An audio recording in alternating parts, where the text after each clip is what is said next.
Quelques heures plus tôt, 15 000 avions, 6 000 navires, 20 000 véhicules atteignent les côtes normandes. Américains, Anglais, Canadiens, en tout, ce sont plus de 150 000 soldats qui débarquent ce jour-là. Nom de code, opération Overlord. L'objectif est de débarquer sur 5 points clés de la côte et de libérer Caen du joug allemand.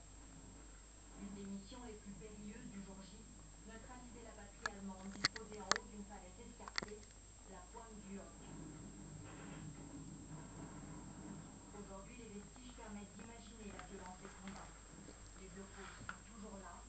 Celui-ci était fermé depuis 10 ans et vient juste de rouvrir au public.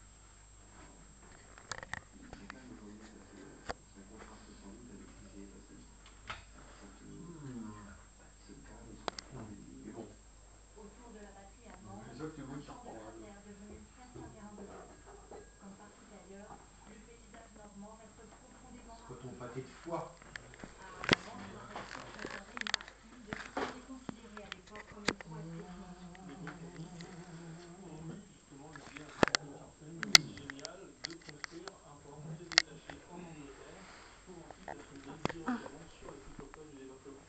Ici on est face à des vestiges du port Il est beau là. autrichienne qui sont Les beaux yeux qui bleus. supportaient des chaussées flottantes Oh, pour c'était bon. désigner ce port et qui permettaient depuis SGG, croquette à 7 h du matin, il se lève, il prépare. Ah ouais? les véhicules, les hommes. T'es dans sa cabane hier quand on est rentré, 22 h. T'étais en haut. Ah ouais? Là, t'es monté, t'es parti coucher.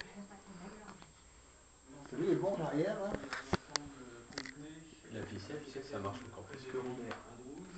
Chez Pierre Louis, c'est comme dans une salle au trésor.